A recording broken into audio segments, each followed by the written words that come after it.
Hello, Blue Justin here, still Justin, still not blue, and this is part one of my February haul. February started off really well in my cutting back for not spending too much, then just all went wrong towards the end, so I had to split it into two when I wasn't really expecting to. Anyway, that said, let's get on with it. Like I said, there are quite a few titles to get through, even though it's only just one part. You'll be forgiven for thinking, by the way, that this isn't February, this is October's haul, given the sort of like thematic things on a couple of them, but I shall explain as I go along. First up, the one that actually quite a few people have been picking up. I really didn't think that many people would be after it, but everybody seems to have just discovered it out of nowhere, and I picked it up anyway. So this is my one anyway, it's the 4K steelbook of Project Silence. Very nice, actually, very nice steelbook. The design's the same on all of them, on the Blu-ray and the 4K, etc., but the steelbooks are really rather nice in that it's got the embossing around the attack dog, and obviously the border embossing as well there. Nothing on the title, but I can't have everything. That's the back. As you might notice, there's a sticker on there. There's a good reason for that. They actually, I think what happened is they put the sticker over the top of a misprinted barcode. The barcode underneath is missing. I peeled it back so I took a look, and is the same as the sticker, only there's a digit missing, which only gives it 12 out of the 13 necessary digits for an EAN, and it isn't. They haven't just put a sticker over the American barcode, because I checked the American barcode, which is only 12 digits, because it's a UPC, and it's not the same. This one is totally different, and it's just the UK one. But I'm thinking of taking off the sticker anyway, because it's just making it look a bit ugly. But the trouble is that since my database program works off barcodes, if ever I need to re-enter it for some reason, that would go horribly wrong. As I said, as you can tell actually, that I've opened this one and I've watched it. Had great fun with it actually. Not as many have said, not the greatest CGI and special effects for these days, but essentially if you treat it like a 90s action movie with special effects or CGI, it's about got the same attitude as a 90s action, a little bit horror, sort of think Jurassic Park, but instead of trained raptors you've got trained attack dogs. There's a little bit more of a horrific backstory on that, but other than that, that's the sort of thing you're looking at, and you've probably got CGI from about that same era as well. So essentially this could have been made in the 90s, only it's not a Hollywood, it'd be a holidays? I'm going on holidays soon, holiday on the brain. It's a Hollywood 90s film, whereas this is a South Korean recent film, not quite up to the same technical standards, but nonetheless very enjoyable. Characters, despite they were only fleshed out quite quickly, all had different personalities, and you could understand who was doing what, and relate to them. You learned to dislike some, like others, etc., etc. And it was, overall, I'd recommend it. Talking of dogs, and like I said, there was not really as much horror as I was expecting. More on that sort of attack thing, whereas but it sent me down the route of, like I said, October, for whatever reason, of bad dogs. So that's the movie Werewolf. As you can see, this is an import. This is from Germany. I think this might be able to be reversed. If I can open it really quickly, I shall check and I shall show you.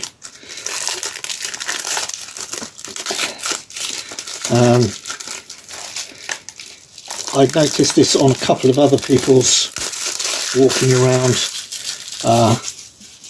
videos to seeing what's out this week, but when they went around and did it, oh good, excellent, when they went around and did it, they were going around HMV et al, just HMV because there's nowhere else to put there. So yeah, however the UK only has it on DVD, not even a Blu-ray. In actual fact, the only 4K in the world is this German release. America and all the other countries, etc., don't have it on Blu-ray, except us, who've only got a DVD.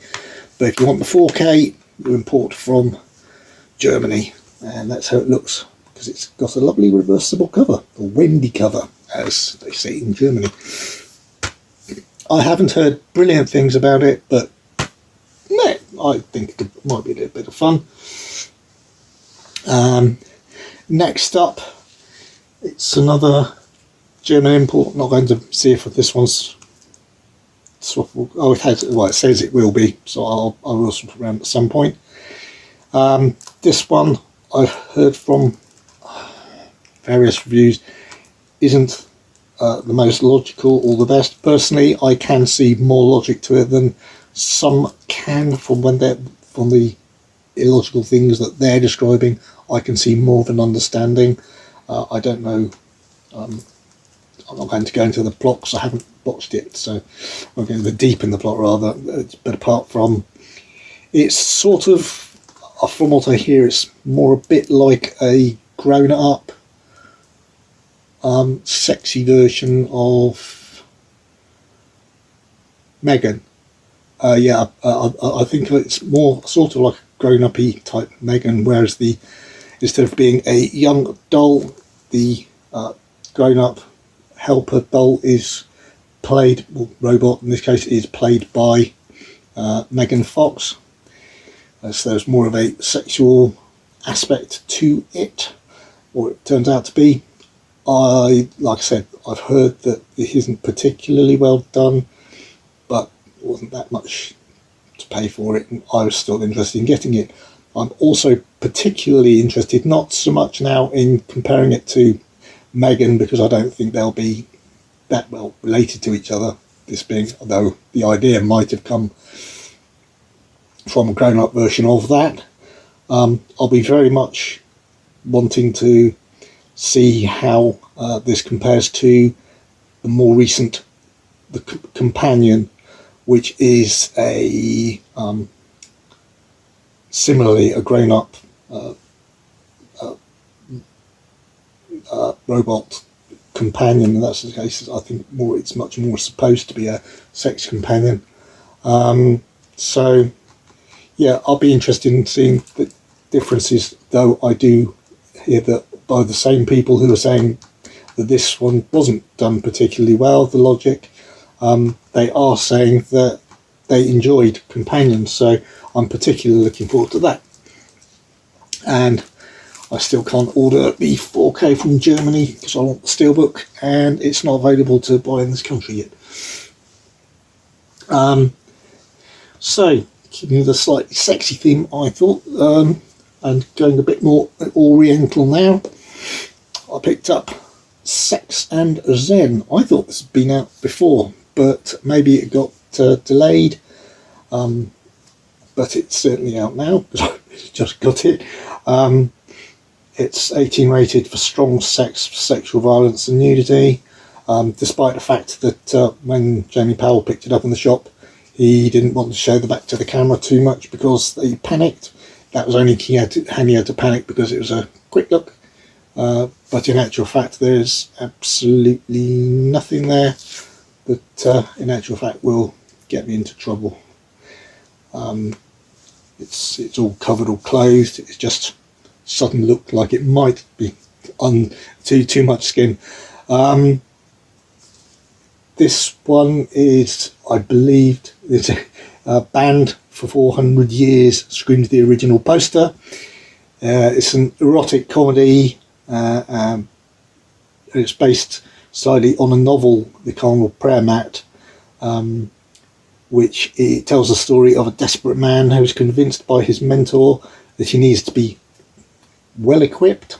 Let's put it that way. That's where you put it on the back, to be in inverted commas. I hope we all know that that means to please his wife, and he has a horse's appendage attached down there and transplanted onto him, and apparently from that point on things get weird.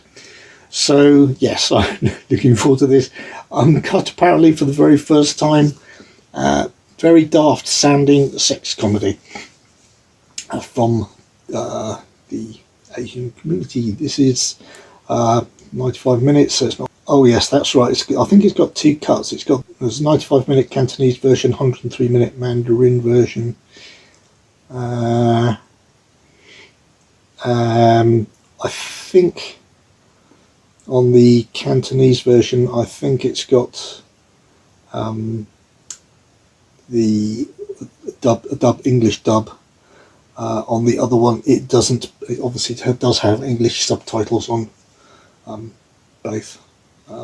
So yeah, I'm not sure which I'm going to watch yet. No, I'll watch the longer one, which I don't think does have subs, or doesn't have a dub. So that'll make me watch it in the. I must admit, I recently found it quite interesting how often that there's a different Cantonese and Mandarin language of what releases of certain films, and oddly to me that sometimes the Mandarin one is longer and sometimes it's shorter. It's not a case of one country or speaking country will cut them less or more. It seems to be just individual ways of releasing them. Anyway, staying on a somewhat Asian theme and going back to the more horror style, as we say. This is a set I picked up. It looks very interesting. It's 4,000 copies limited, and it's by it's one of the Radiance Films releases, and it's a big set, triple set. I don't know how to pronounce it. Is it Day Gothic from Radiance Films? Features 3 films: The Ghost of Yotsuya, The Snow Woman, and The Bride from Hades. In the first,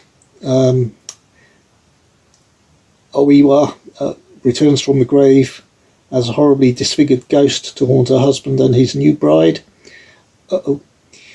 In Snow Woman, a woodcutter must keep his oath to a vengeful spirit or pay the ultimate price.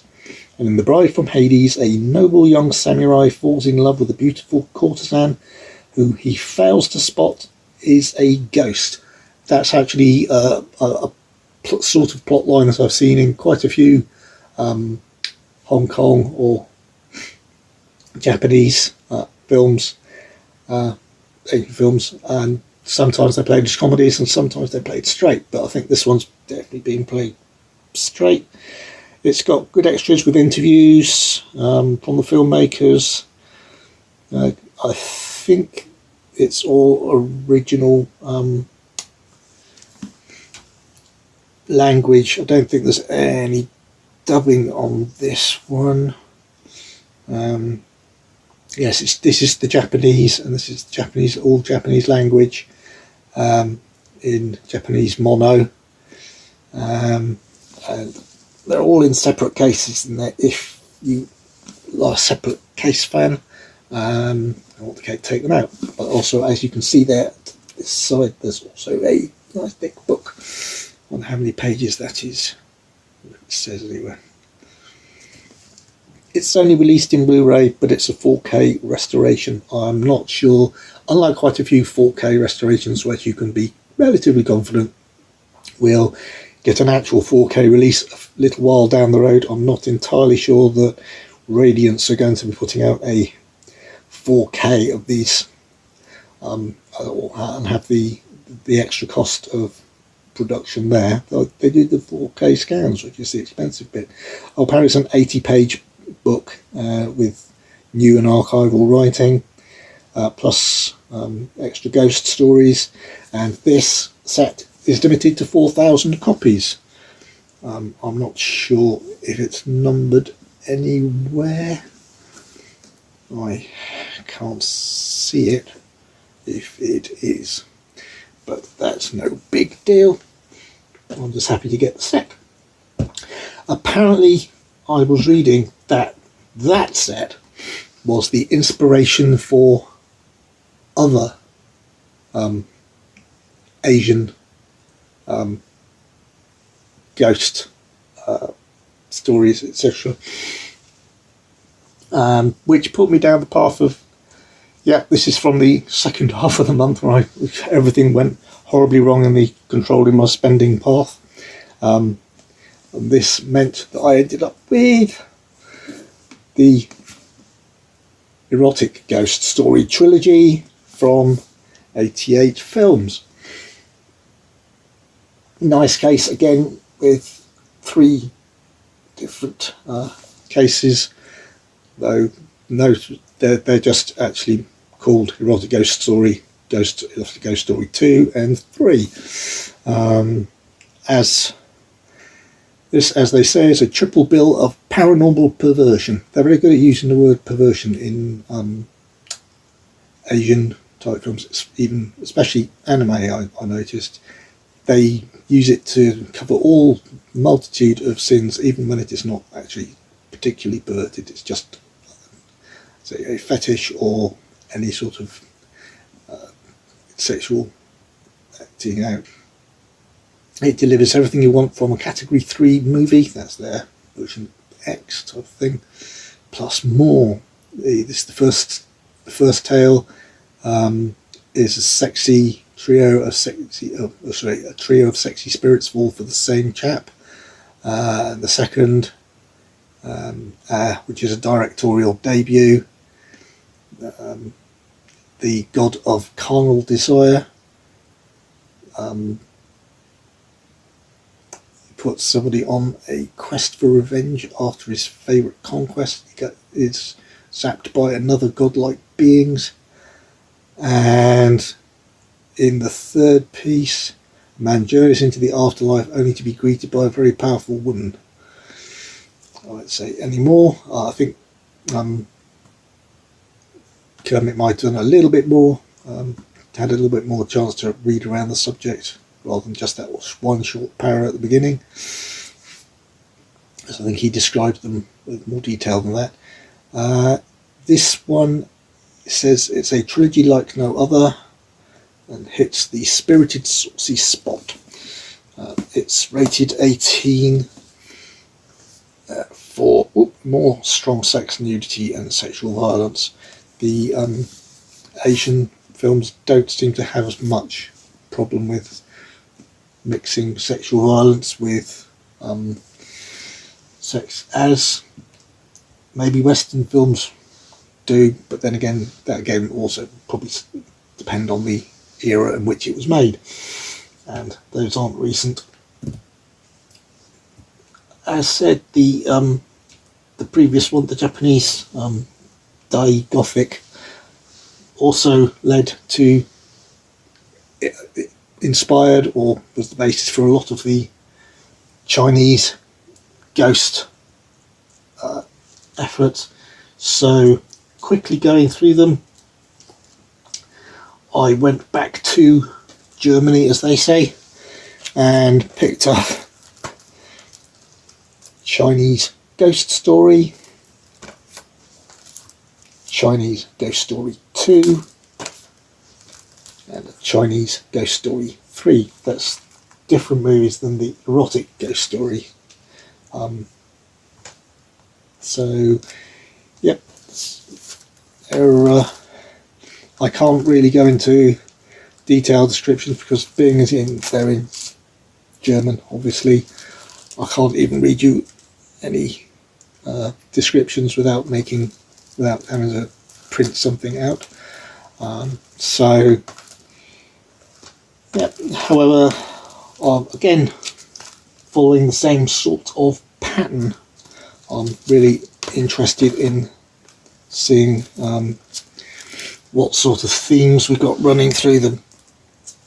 Again, these are, you can see as they're thin cases, but the first two have got English dubs, the third one doesn't. The first one is limited to 2,000.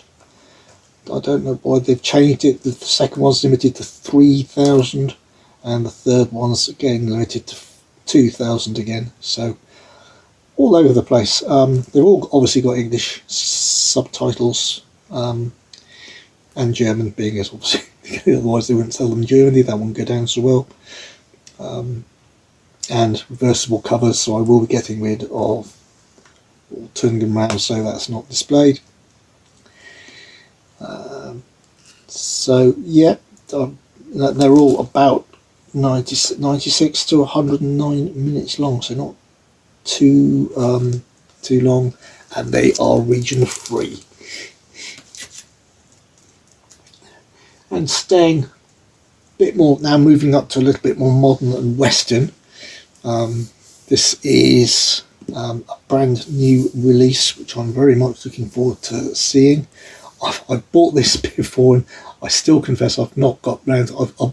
I've done that thing that everybody says you shouldn't, but I have. I think usually for me, even though I shouldn't, it tends to give me that push to actually go and watch something. And what it is, I've updated to the 4K, even though I've had it before on DVD or Blu-ray, I can't remember, and I've never got round to watching it. And some say, well, if you haven't got round to watching it in all the time you've owned it, why are you getting it and updating it now? I'm going to say because buying the 4K means I'm much more likely to watch it. And also it's a very nice big box, and that is Constantine. That's like I say, the big box. I'll do a quick open because I'm not sure that how the steelbook's going to look in hand. It looked a bit CGI-ish, AI-ish in the pictures, so I don't know whether it's going to be particularly effective.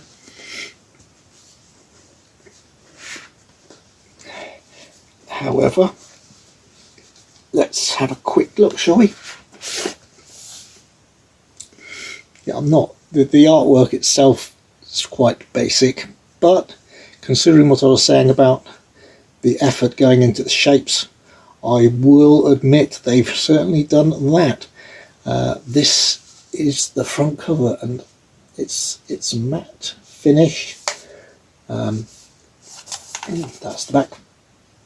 But I don't know if you can see, but they haven't just done border or anything simple and straight lines or just followed now.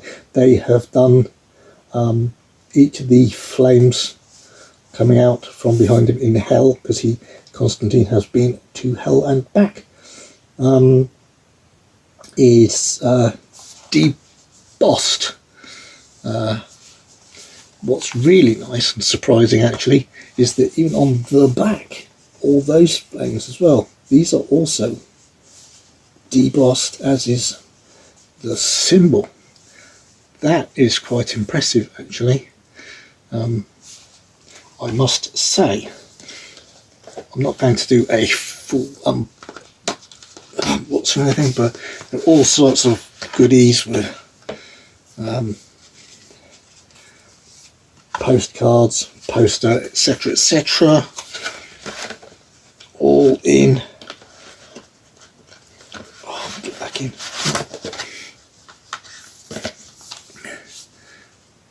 A nice So yeah, that's a nicely presented set. And what else is nice is, I don't know if anybody has seen it, but anybody else with it. I was hoping that it was HMV that had started doing it, but it wasn't. It looks like it's Warner who produced this box set. It actually came inside the HMV standard envelope, but it actually came in a box, which was cardboard box, which was padded at each end, almost like a boutique label sometimes produces a specialist protective box for its output. So that was really, really nice to see that it had got that extra protection, and it was absolutely perfect when it turned up. And just to, underneath the back, that's the back of the case. That's the back of the card. I'll quickly then pop the steerbook. Yeah, very nice. Like I said, I don't think the inspiration on the actual design of the picture is particularly brilliant, but the interpretation and the execution of it, I think, is superb. So let's move on with our theme of the day, which seems to be Halloween. Though the t-shirt quote is the wrong film, it is from the right book, and it probably almost refers to about the right portion as well.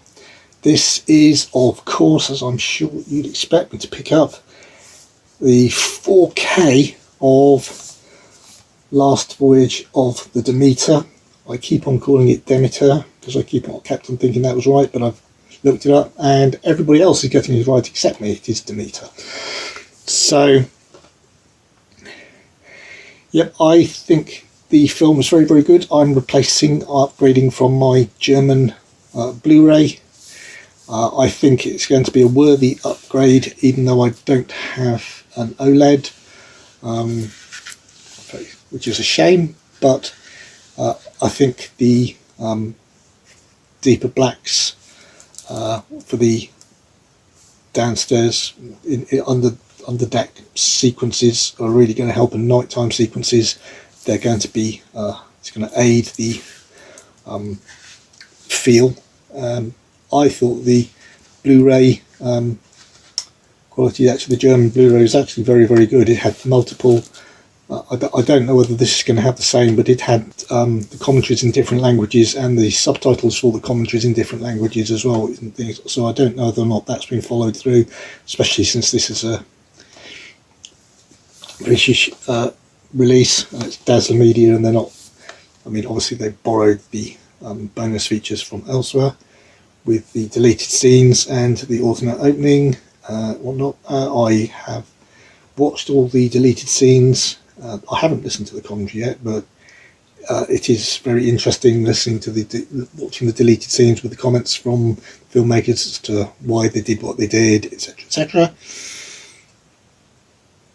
Like I said, I very much enjoyed the film. It was one I was going to see at the cinema, but the distributor in the UK got bought out because it went bust something like 2 or 3 days before the film went on distribution, and therefore it was pulled. I think some people had actually even bought tickets and they couldn't get to see it. I dare say there's a few people who did because they might have seen early showings, but generally speaking it didn't get a UK release, which is presumably why it also didn't get a UK physical media release until now, when it was proven that despite not having particularly good results worldwide, the physical media results certainly did show it was more popular than a lot of people were giving it credit for, which is really annoying. I don't know why there was lots of bad comments about this after it had been released, because most of the people that I know who actually have seen it now said it's a great film, and I, as I've said, I'm in total agreement with them, and that's, otherwise I would not have upgraded at this to 4K, especially after having imported the Blu-ray and enjoyed watching it, saying it's a good disc. On the thing, I made, this is, again, I think this is the October coming back, I made the often fatal for the wallet error of watching another YouTuber's, in this particular case, a lady who's a horror fan, her top 10 vampire movies, and going, I'm seeing that sounds interesting. So yes, I made a few notes, and I picked up a couple of her favourites from the descriptions, not just because she liked them. I listened to the descriptions, decided whether or not that was made it interesting enough for me to watch, and some of these certainly did sound it. This first one is got Tilda Swinton and Tom Hiddleston, and the late Anton Yelchin and John Hurt in, and it's called Only Lovers Left Alive. This one, it's got lots of those independently looking film awards: Sundance, Toronto, Cannes and London, and it's very much more of a slow paced piece, I believe, set against romantic desolations of Detroit and Tangier, and Hiddleston and Swinton play two long history of lovers over the centuries, and essentially they're just trying to stay alive and on board, really, and they might be wives, but they're rather fragile, as they're worried about whether or not they can survive the modern world collapsing around them, especially as Eve, who is Swinton's character, is disrupted. Their story is disrupted by her sister, who's played by, I can't remember, Mia Wasikowska. Read that, I can't. I really should practice these pronunciations first. It's 15 rated, but it actually states that it's contains strong language. Now, considering this is a vampire film, that means obviously I'm not going to be sitting here waiting for the huge action set pieces of some vampire movies to kick in, and it is very much I suspect, more of a slow burn type thing. It's a film about music, love, and the transience of human culture. So a little bit more of a cerebral approach to the vampires, or using vampires in that way.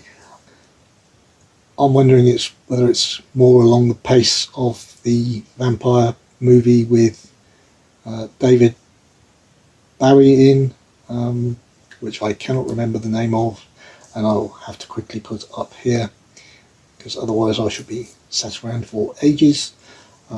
Still not able to remember it, and unfortunately I can't quickly check it on my phone because I'm using that to record. And like I said, more vampires, and a little bit lighter hearted but still vampire based. This is What We Do in the Shadows. That's the original movie version, not the series. I don't think the series is actually out on, certainly not on Blu-ray anywhere that I'm aware of, which is a great shame because I hear good things about it, and I've caught little clips advertising it, though I haven't seen the series on telly. I have liked the look of it.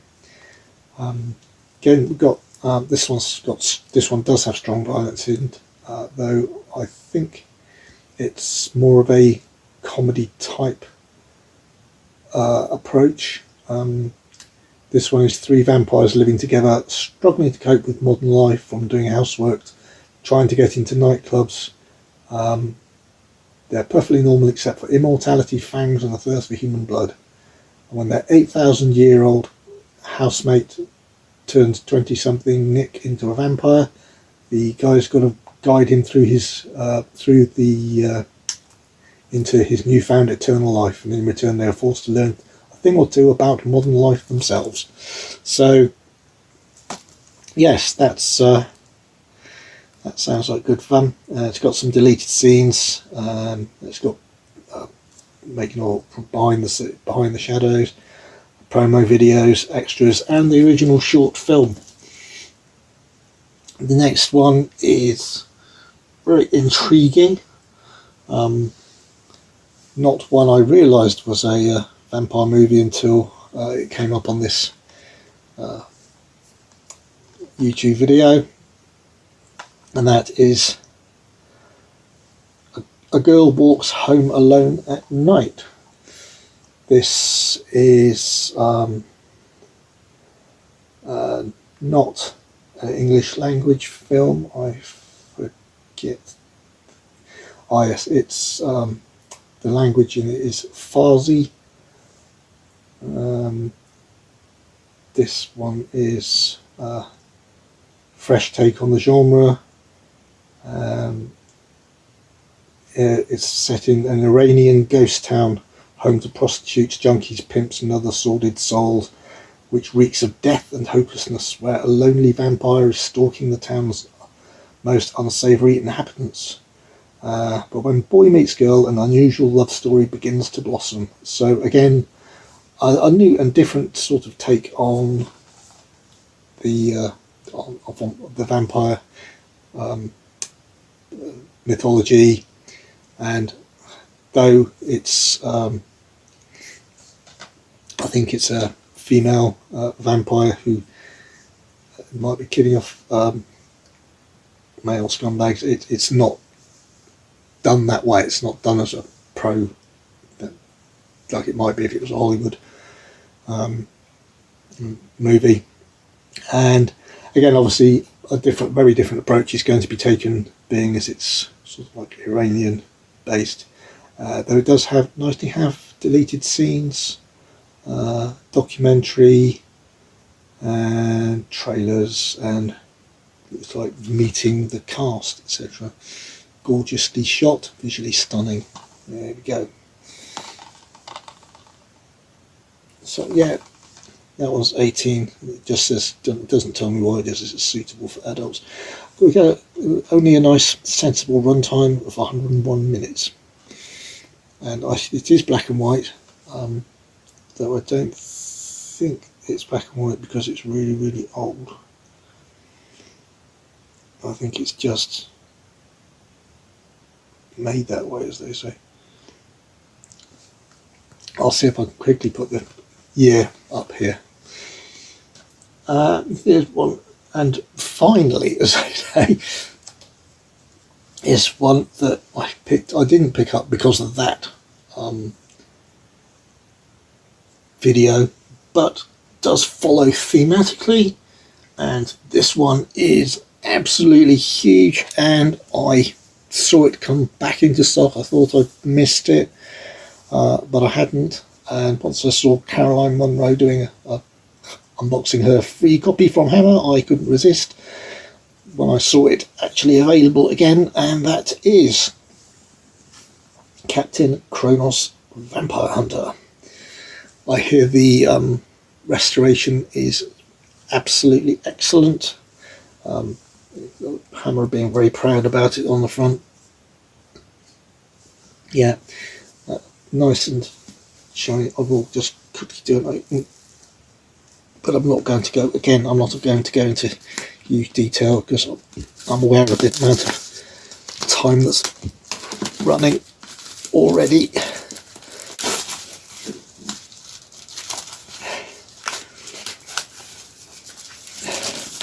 and there's not much I can likely to be able to cut out this time, so yeah, just a nice little wrap around the bottom.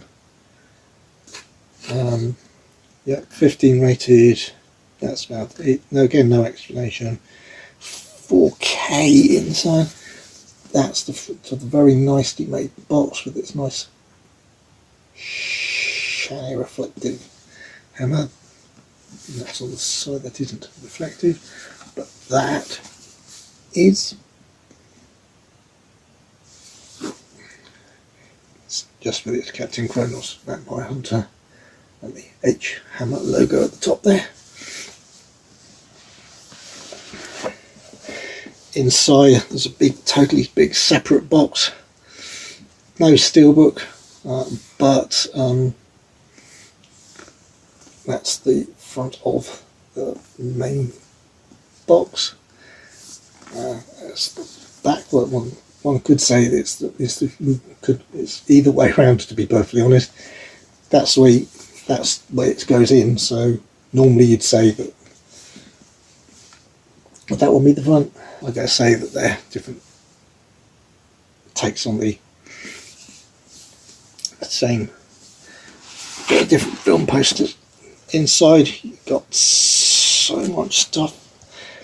I know that Caroline Munro was impressed. Postcards, like I said, I'm not going to go into a full thing, but got booklets,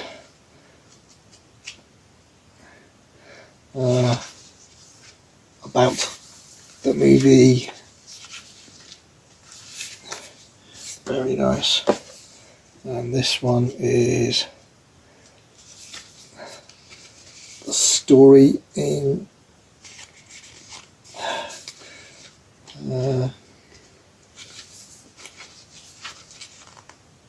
that format. Really, really nice. Interesting. You don't normally get things like that, so I should just pop those again away before getting out.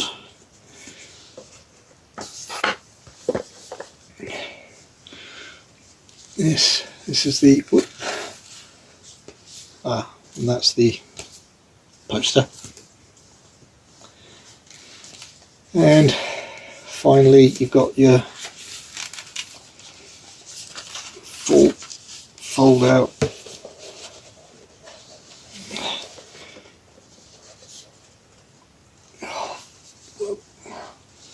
selection of goodies. This is a 5-disc set.